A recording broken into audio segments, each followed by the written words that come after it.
My hands still smelled like machine oil when I heard the kitchen door slam hard enough to rattle the glass in the back window. It was the kind of cold December evening where the whole house felt tight and dry from the furnace running nonstop. I'd just come in from a late shift, boots leaving wet half-moons on the mat. I set a paper bag on the counter, milk, a rotisserie chicken, and a small box of screws I'd needed for a project Emma kept reminding me about. Shannon didn't turn around right away. She was at the stove, stirring something that smelled like cinnamon and tomato sauce at the same time. Her shoulders were high. I'd learned over the years that was the first warning. Then she faced me and pointed one polished finger like she'd already practiced the motion. "Emma needs her real father," she said, calm and sharp. "If you don't like it, divorce me." I didn't argue. I didn't even ask her to repeat herself. I just stood there for a second, quiet, like my brain was checking the room for the right way to respond. A few days later, a stamped envelope from the county clerk would show up with my name on it, something I wasn't expecting at all. But that night, I only nodded once, wiped my hands on a dish towel, and walked to the kitchen table where my old laptop still lived. It hadn't started with screaming. It started like any plain Tuesday in La Crosse, Wisconsin. Gray river sky, salt on the roads, people hunched into their coats, eyes down, getting through the week. I'd put in a full shift at the packaging plant, stayed late to quiet a conveyor motor that wouldn't stop whining, and swung by Quick Trip on the way home. Nothing unusual, just routine. The kind of life you don't think twice about until it changes. When I opened the front door, the house smelled like fake pine and warm sugar. The little artificial tree in the living room was already lit, the colored lights blinking against the front window. That part was Emma. She was 9 and treated Christmas like a job with deadlines.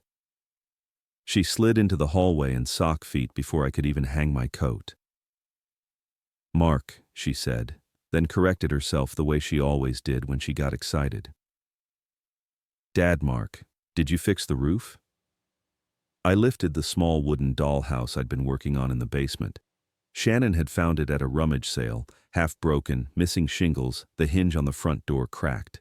I'd spent 3 evenings sanding it, gluing the pieces back, and holding it steady with rubber bands while the glue set. "Try it," I said. Emma pressed down on the little roof with both hands. It didn't budge. Her face brightened in that simple, relieved way kids get when something they were worried about turns out fine. "I told Mom you would," she said. "You always fix everything."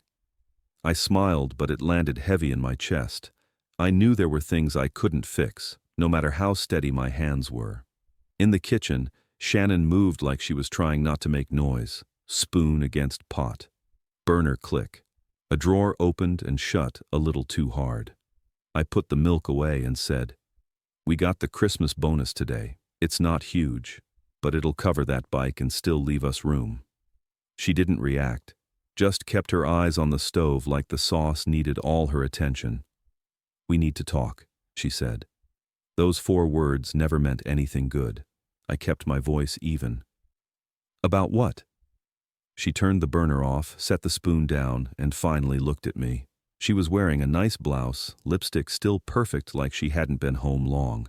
It struck me, again, that she dressed sharper for other places than she did for a quiet night in our kitchen. "I talked to Brian," she said. Brian, her ex-husband, the one who missed birthdays and school meetings, but always had an explanation ready, always had a grin, like that made it fine. My stomach tightened before I could stop it. "Okay," I said. "About what?" "Christmas," she said, like I should have known. "He invited us up to his cabin this year. He wants time with Emma. She needs her real dad in her life." I held still a moment, letting the sentence settle. "We already have plans," I said. "Church service, the dinner at St. Martin's, your parents on Christmas Day." Shannon waved one hand, small and dismissive. "Those are habits," she said, "not plans." Then she looked past me, toward the living room, where Emma was setting the little wooden dollhouse family in a neat line, and Shannon said it again, slower this time, like she was placing something down on a counter and sliding it toward me. "Emma deserves a real Christmas," she said. "Cabin, big tree, and her real father." I didn't raise my voice. I didn't snap back. I just stood there, feeling something quiet shift inside my chest, like an old board finally giving way. And when Emma called from the living room, "Mom, are we doing movie night?" Shannon didn't answer her. She kept her eyes on me, waiting to see what I'd do.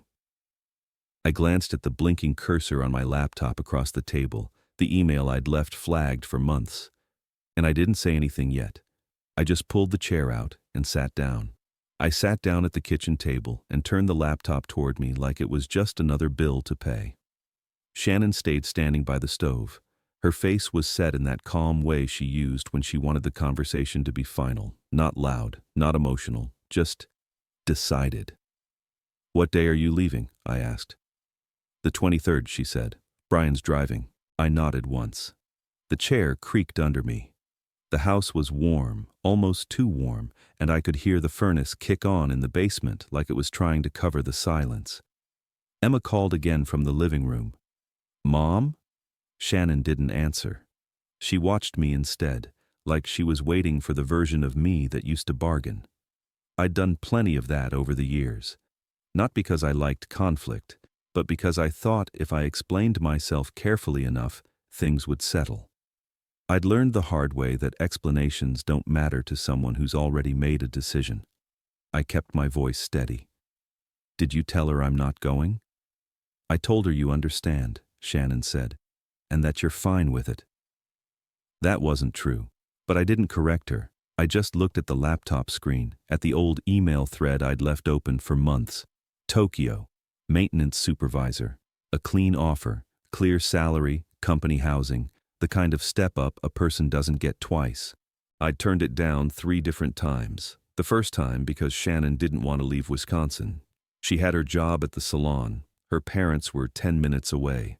Her whole life ran on familiar roads. The second time because Emma was starting school and Shannon said it would mess her up. The third time because Shannon cried at the kitchen sink and told me I was trying to run away from responsibility.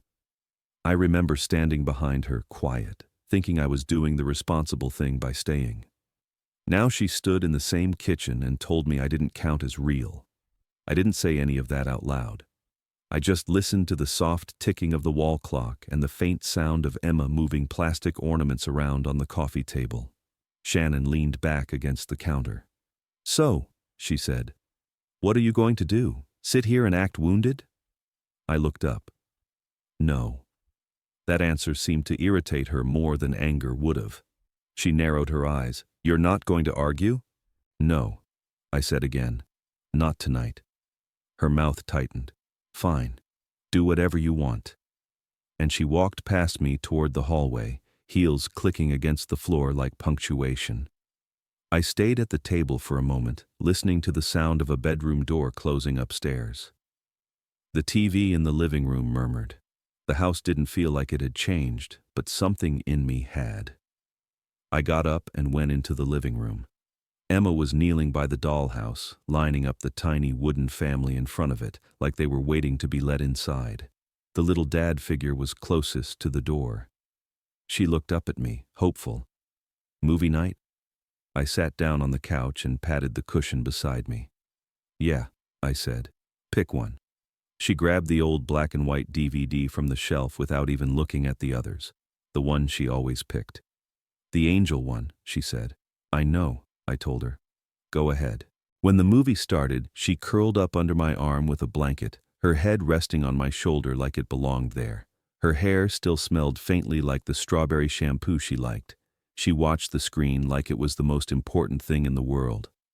I watched too, but my mind kept drifting back to the kitchen, not to Shannon's voice, not to her finger pointed at me, to the idea that I could keep standing still in my own life, waiting for permission to matter. Halfway through, Emma's breathing slowed. Her grip on the blanket loosened. She fell asleep the same way she always did, warm and heavy against my side. When the credits rolled, I carried her to bed. Her room was lit by a small nightlight shaped like a snowman. I tucked her quilt under her chin, fixed the stuffed rabbit she always kicked off the pillow, and stood there for a minute, listening to her steady breathing. Downstairs, the kitchen light was still on. I went back down, sat at the table, and opened the email again. The cursor blinked at the end of the last message like it had been waiting for me. I didn't type fast. I typed carefully. "Hi, Mr. Sato," I wrote. If the position is still available, I'd like to accept. I read it twice. Then I set my fingers on the trackpad. And before I could talk myself out of it, I hit send. The little whoosh sound was small, but in that quiet kitchen it felt louder than it should have. I didn't pack that night. I didn't leave a note. I just sat there a while, listening to the ice maker clunk and the furnace cycle on and off, ordinary house noises in a place that suddenly didn't feel like mine. Then I closed the laptop, put my phone face down on the table, and waited. Japan didn't feel real at first. It felt like I'd stepped into someone else's routine and borrowed it. The apartment the company arranged was small and clean. One narrow bed, a table that folded down from the wall, a window that looked onto a street where people moved with purpose, umbrellas opening and closing like quiet signals.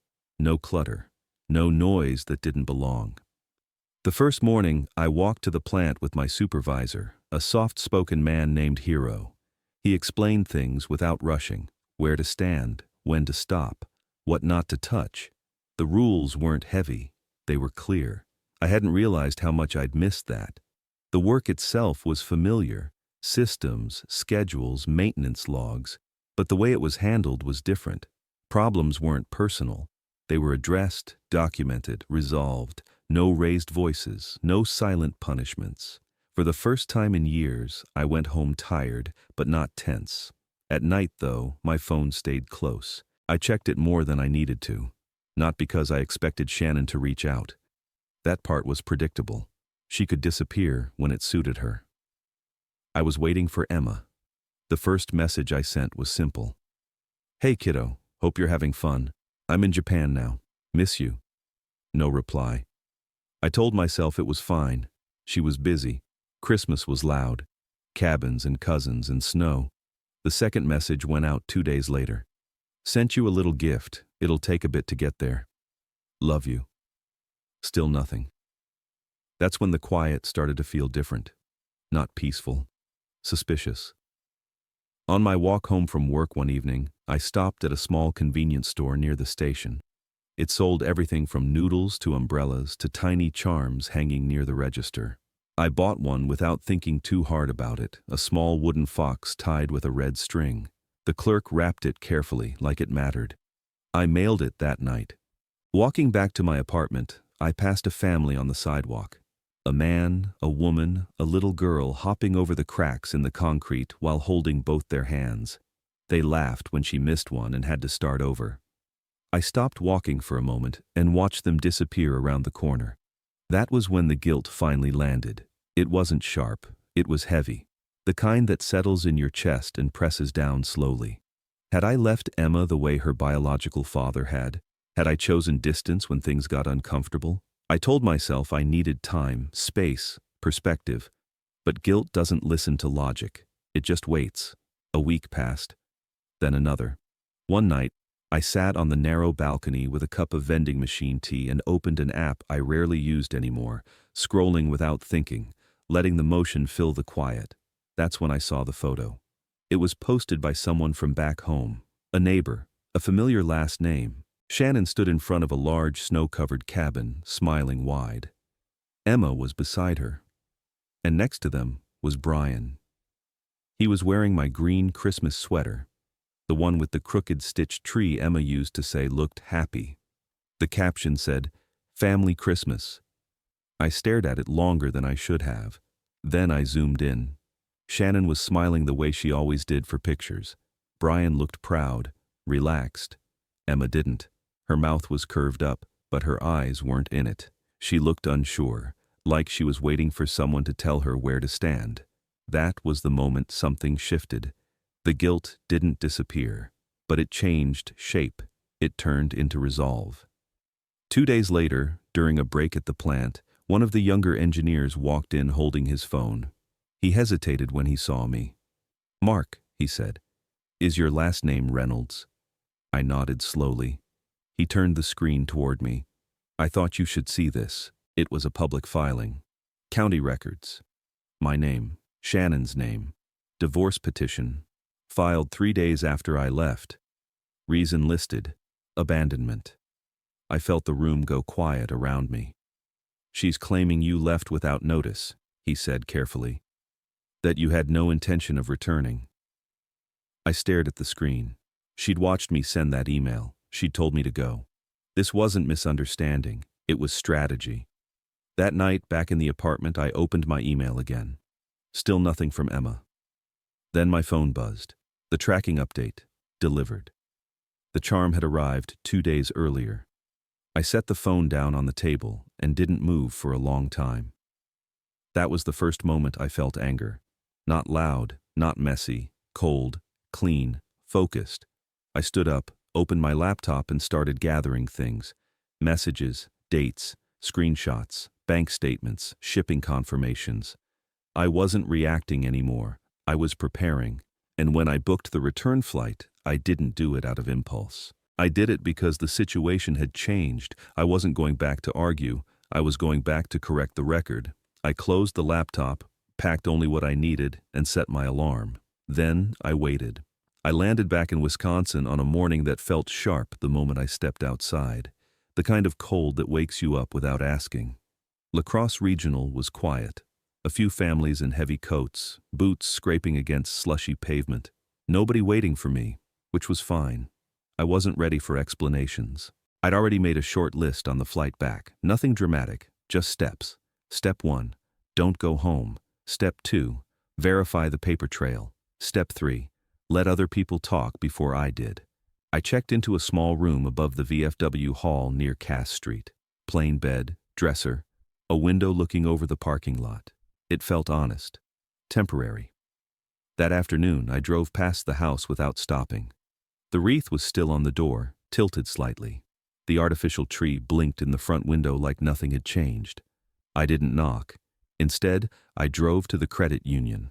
The teller recognized me immediately. Denise had been there longer than most of the machines. "Mark," she said, "I thought you moved overseas." "Working," I said, "not disappearing."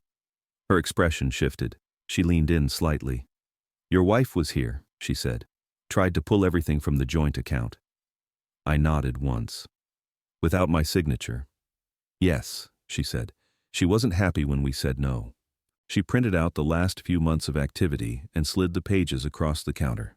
My deposits on one side, her attempted withdrawals on the other. Dates, times, notes. "Thank you," I said. "Be careful," she added quietly. Next stop was the grocery store. Not because I needed anything, but because people talk where they feel comfortable. I moved slow through the aisles, listened. She said he ran off with some woman overseas. Left her with all the bills. Just like the first husband. I turned the corner and nearly ran into Sandy at the register. She looked at me like she'd seen a ghost. "Well," she said, crossing her arms, "so that was a lie." I didn't argue. I didn't explain.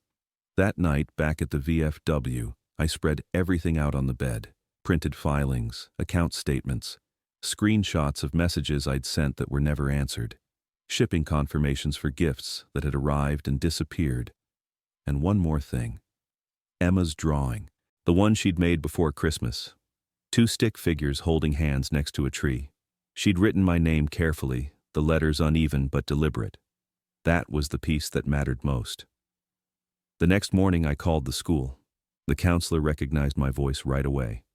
"I'm glad you called," she said. "She's confused," I asked. "Yes," she said gently. "She was told you chose Japan over her." I closed my eyes. "Thank you," I said. "That helps." It did, because doubt is heavy, but clarity is light. By noon, I was sitting across from an old friend in a small law office behind a gas station. He didn't interrupt while I talked, just read, highlighted, nodded. "She filed abandonment 3 days after you left," he said finally. "That's not going to sit well." "What about Emma?" I asked. He closed the folder. "If the facts hold," he said, "the court will see who's been steady." That was enough. I didn't confront Shannon.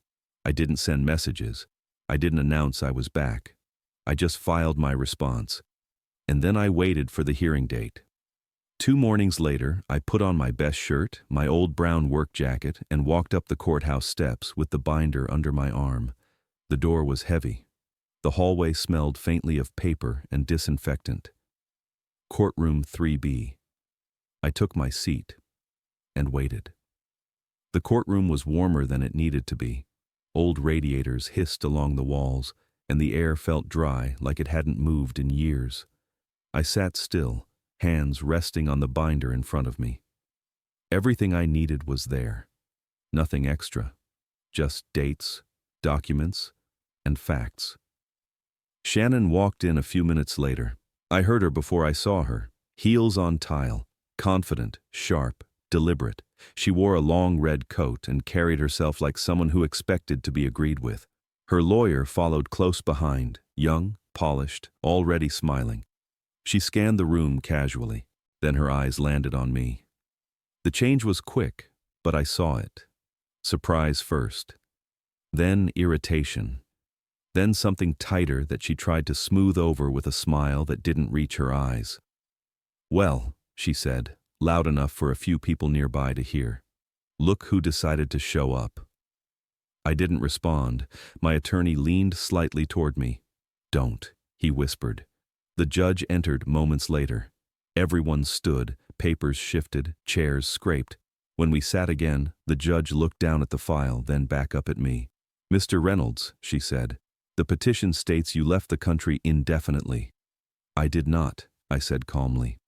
Shannon's lawyer started to speak, but the judge held up a hand. "Mr. Reynolds will speak," she said. "Then we'll hear from the petitioner." I stood. My voice stayed even. "I accepted a documented work transfer after my wife told me she and my stepdaughter would be spending Christmas with her ex-husband," I said. "I was told I could accept that or file for divorce. I chose work." I opened the binder and slid the first set of papers forward. "These are messages sent to the child after I left," I continued. "None were answered. These are delivery confirmations for gifts that arrived but were not acknowledged." I passed another set. "These are attempted withdrawals from our joint account without my authorization. And this is the divorce filing submitted 3 days after my departure." The judge read in silence. Shannon shifted in her seat. "That's not how it happened," she said sharply. "You'll have your turn," the judge replied without looking up. Shannon didn't wait. "He left," she said, "with no plan to come back. People know that." The judge finally looked at her. "Who told you that, Mrs. Reynolds?" She hesitated. "Everyone." That was when my attorney stood. "Your Honor," he said, "we have a witness." Sandy stepped forward from the back row, clutching her purse like it was an anchor. "I've known both of them for years," she said plainly. "What Mrs. Reynolds told people wasn't true." The room went quiet. The judge leaned back slightly, hands folded. "Mrs. Reynolds," she said, "you blocked communication between the child and a parental figure, attempted to liquidate assets, and filed abandonment under questionable timing." Shannon's face flushed. "He's not her real father," she snapped. The judge's eyes hardened. "Sometimes," she said, "real parents are the ones who stay." She signed the order with one clean motion. Temporary decision-making authority was reassigned. Asset transfers were frozen. A guardian was appointed. Court adjourned. As the room emptied, I felt a small hand wrap around my waist. I turned. Emma stood there, eyes wet, breathing fast, like she'd been holding it in for too long. "I knew you didn't leave me," she whispered. I knelt and held her. Nothing else in that room mattered. Not the whispers, not the papers. Just that moment. And the fact that I was exactly where I needed to be. The house felt different once the court orders were in place. Not louder, not emptier, just settled. I moved back in temporarily under the judge's directive while the guardian completed her evaluation. Shannon wasn't there. Her things were gone, except for what the court required to remain untouched. Closets half full. A few framed photos turned face down on a shelf. Emma stayed every other night at first. The first evening she came back, she walked through the front door slowly, like she was checking to see if the place would disappear. I let her move at her own pace. I didn't rush her. I didn't explain anything unless she asked. She went straight to the living room and knelt by the old wooden dollhouse. You fixed it really good, she said, pressing gently on the roof again. I tried, I said. That night, she fell asleep on the couch halfway through a movie and didn't wake when I carried her to bed. Around 2 in the morning, I felt a small weight settle against my side. She hadn't said a word, just climbed in and wrapped an arm across my chest like she needed proof I was solid. I'm still here, I whispered. She nodded once and stayed. The guardian came 2 days later, a woman in a navy coat with a clipboard and careful eyes. She didn't rush. She asked where Emma kept her schoolwork, who helped with homework, what our mornings looked like. When did she start calling you Dad? She asked. About 6 years ago, I said. I didn't ask her to. The guardian paused, made a note, and looked up at me. That matters, she said. When she left, I made grilled cheese and tomato soup.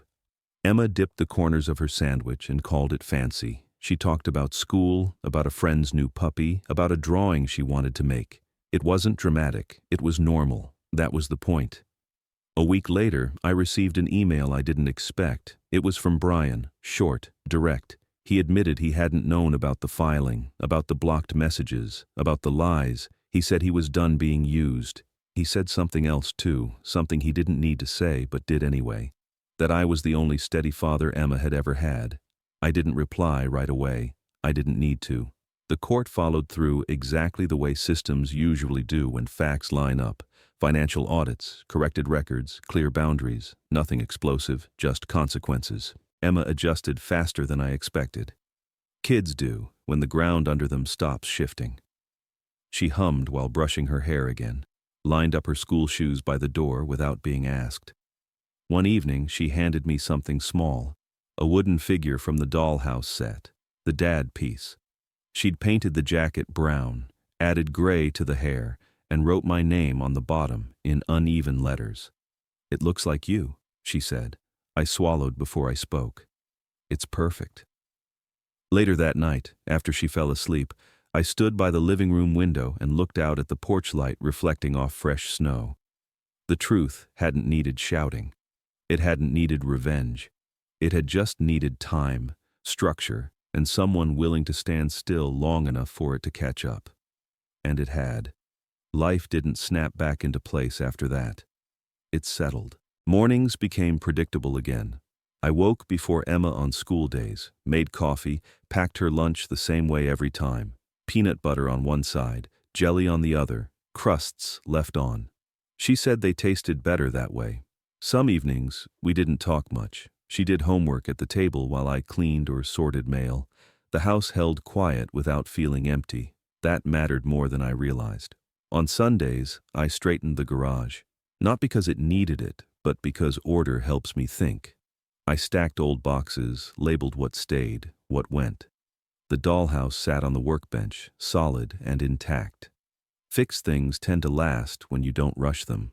The court process continued the way systems usually do when facts don't move. No surprises, no drama, just follow through. Shannon stayed distant.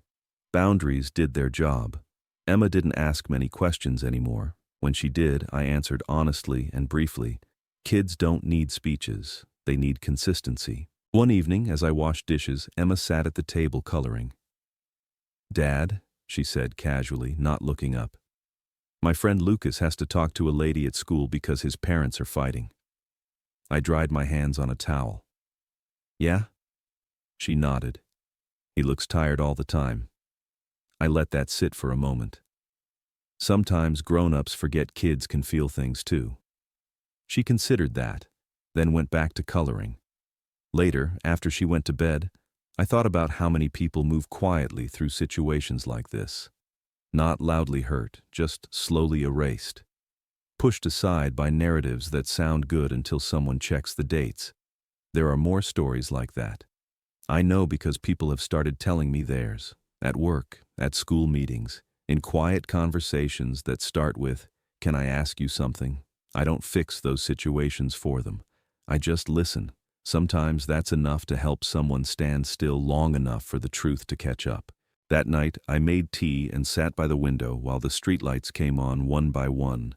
Snow fell lightly. The house felt owned again. Not claimed, Earned. If this story felt familiar to you, you're not alone. And if you want to hear more calm, real stories about people who didn't fight louder, but stood steadier, go ahead and like the video and subscribe to the channel. Tell me in the comments which city you're watching from and what time it is there right now.